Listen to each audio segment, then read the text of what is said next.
Jamie, 2017 was a good year for you, topped off by winning the Australian Showjumping Championship in Victoria.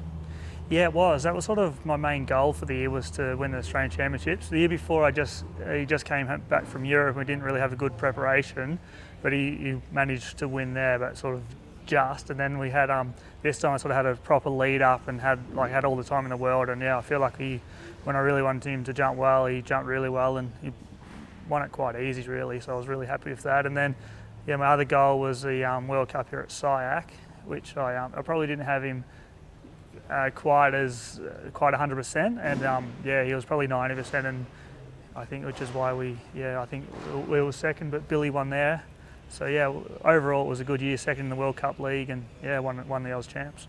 We're now into 2018 and it's a World Equestrian Games year, so all of your focus is now on that. Yeah, it is. It's not really all of my focus. I've found from past years, I went over in 2006 with Stylish King, and like if all you think about is the World Equestrian Games, you build this big thing up in your head, and it gets quite hard when it gets down to it. So the horse is going to go back overseas. He's going to go to Hong Kong, which is a 5-star show, which I'm pretty much stepping with. Billy and I myself are stepping right into the deep end, but you got to put yourself out there and have a crack, and then we'll go see how that goes and head over to Europe, go to the World Cup final. And then from there, we'll see how the horses are going, then find a little program for them outdoors, try and get to some nice shows. And yeah, just if the horses are going well enough, hopefully they make the team. But that's the overall goal, is the World Equestrian Games, but I'm really not thinking about it yet at all. Well, Hong Kong's a major enough step in the shorter term. Very exciting to have Australian representation in the event this year. Yeah, it sure is. I said to Todd Hind earlier in the year, he works with us at our place, and he's now our chef. And I said to him, it's such a great opportunity. It's only a 10-hour flight for the horses. And I said, you meet Europe there. And I said, it's just if there's an opportunity for Australian riders to go there, we should grab it. And he's done a hell of a lot of work and got Billy and myself a spot there. So yeah, so hopefully our goal is there to go and really, hopefully we handle ourselves well and keep our chins up and do the right things.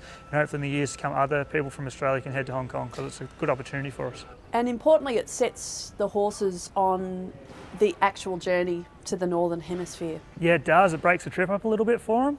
And I think it's not so warm in Hong Kong at the moment, like 16 degrees or something, so it's not too warm for them. And yeah, we're pretty much stepping out of a midweek maiden in the bush, going straight to Flemington Spring Carnival time. So it's going to be tough, but hopefully it works out well.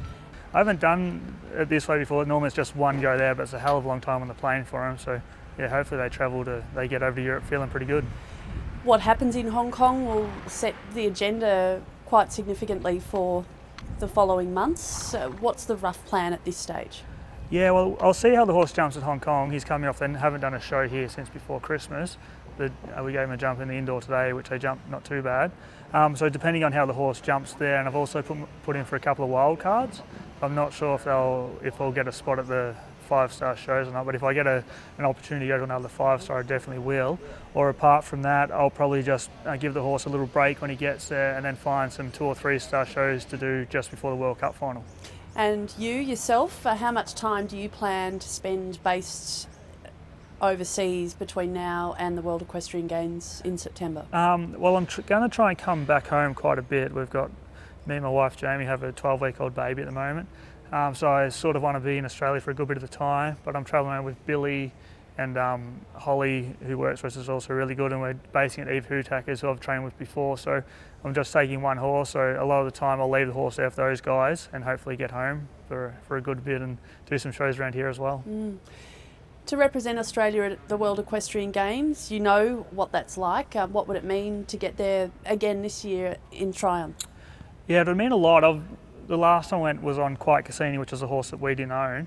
But this time with Yandoo Oaks Constellation, Jamie picked him out as a yearling, and then he's been broken in and produced at Yandoo all through his career, and he's owned by Kerry and John Winning, who's Jamie's parents. So he's sort of the horse is sort of really a family horse. So it'll be extra special if we get one of our own horses there. How does he feel underneath you at the moment? Yeah, he feels pretty good. He's not quite at where we need him to be right now, but I know what the horse can do. He's a really good jumper. He's careful, he's scoped, he can jump a really big vertical. He's getting better to ride in the ring. That's sort of his downfall. He's quite a big horse. It's not built fantastic, so he's sometimes a little bit hard to manage. But I've got faith in the horse that he can jump at the level we need him to. And yeah, we just got to sort of remember what stage we're at and where we're trying to get to. But yeah, by later in the year, hopefully he's up there and competing with the best of them. And you and Billy Raymond are on this journey together at the moment. That must be fun. Yeah, it should be really good. Billy's a great guy and a great rider, and his horse had a fantastic season. They're a lot different horses. They're sort of bred quite similar, both from Oaks, but they go a lot different and jump a bit different. But yeah, I think Billy's going to have a really good time in Europe with his horse. How important is that camaraderie between you and fellow Australian riders? Oh yeah, it means a lot. I've been to Europe a couple of times by myself, and they're good, the riders over there, but they're very serious, and a lot of the time they're not the Europeans aren't the most outspoken people. So to be travelling around with Billy, and yeah, it should be a lot of fun. Good luck. Thank you.